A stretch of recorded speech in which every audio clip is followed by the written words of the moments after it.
selamat datang di Suara Sosial. Sini aku sebagai host, Yosana Soleha, mau ngebahas yang lagi rame nih, yaitu judol atau judi online. Aksesnya gampang, cuma modal HP sama kuota. Tapi dampaknya besar, kayak kekurangan ekonomi menurun, terus keluarga kayak gampang hancur karena sering berantem, terus kayak gangguan mental. Udah sih, saya tahu kayak gitu. Nanti yang lebih lengkapnya, di sini aku ditemenin sama 3 narasumber yang pendapatnya mengalir lah ya. Nggak tahu sih, nanti lihat aja sendiri pendapatnya mereka. Langsung aku panggil aja. Ayo yang pertama narasumber Fajar. Ada Sri Mulyani.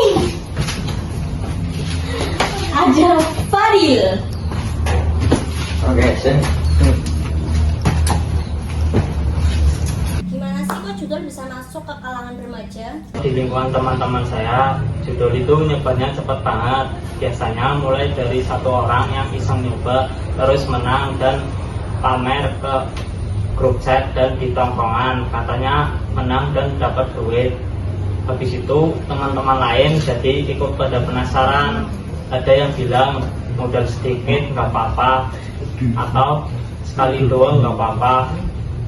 Tapi kenyataannya banyak yang jadi keterusan dan kecanduan. Habis itu saya pernah. Kamu pernah?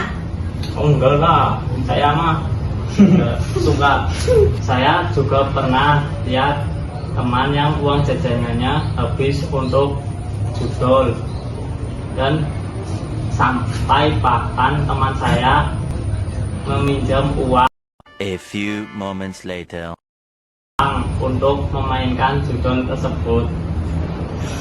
Dia di sekolah jadi tidak fokus belajar, nilai ulangan menurun, dan gampang mudah emosi. Udah. Lama banget ya Mas ngomongnya ya. Ya. Makasih. Buat yang kedua, narasumber kedua. Ngapain, Cok? Dari sisi sosiologi, gimana sih kok judul kayak gampang banget nih di kalangan remaja kayak kita ini? Kalau menurut sosiologi, judi online merupakan perilaku yang menyimpang karena jelas sudah melanggar nilai sosial dan juga hukum. Penyebab utamanya adalah kurangnya kontrol sosial yang lemah, baik dari keluarga maupun dari lingkungan sekitar. Ditambah lagi tekanan ekonomi dan gaya hidup yang pengen serba instan, malah bikin remaja itu pengen nyari jalan keluar buat cari uang dengan cara yang kotor. Kalau dikaitkan dengan sosiologi, mungkin teori ini cocok dengan teori dari Emil Durkheim. Karena remaja saat ini itu hidup di tengah perubahan sosial yang cepat banget. Norma jadi hilang, pegangan nilai kurang kuat, dan juga mereka gampang terpengaruh dengan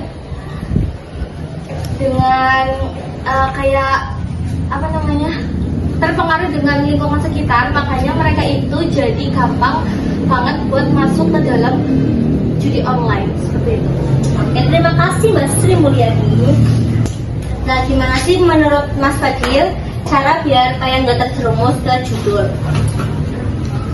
Solusinya itu pastinya harus barengan dari banyak pihak. Dari remaja itu sendiri penting banget memiliki kesadaran dan literasi digital agar tidak mudah terjebak oleh iklan judul. Nah, keluarga juga mempunyai peran besar dalam hal ini dengan mulai ngasih perhatian, pengawasan, dan pendidikan moral. Oh ya, sekolah juga bisa ikut serta dalam hal ini dengan mulai ngasih bimbingan konseling dan edukasi tentang bahaya judul. Pemerintah juga harus tegas dalam hal ini dengan memblokir situs-situs yang ada di media sosial agar tidak pengguna disalahgunakan oleh remaja saat ini. Dan harapannya untuk remaja saat ini semoga bisa tumbuh menjadi remaja yang cerdas, kritis dan bertanggung jawab. Nah, sobat pendengar, jelas banget kan kalau masalah judul itu masalah yang sangat serius, tapi masih bisa dicegah kalau semua pihak peduli. Kata aku sih, kalau mau main HP itu yang pintar-pintar aja ya, jangan sampai terpengaruh sama negatif dunia digital, kayak gitu aja. Kalau kalian gimana? Kalau dari kalian gitu? Menurut Mas Bajan? silakan. Silakan. Ayo. Ayo, nggak apa-apa. Santai aja. Teng. Dan siapa?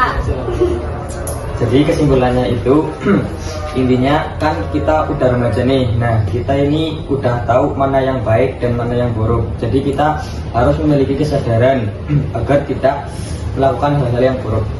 Ya. Oke, makasih. Sekian dari podcast kelompok kami. Kita tutup. Wassalamualaikum warahmatullahi wabarakatuh.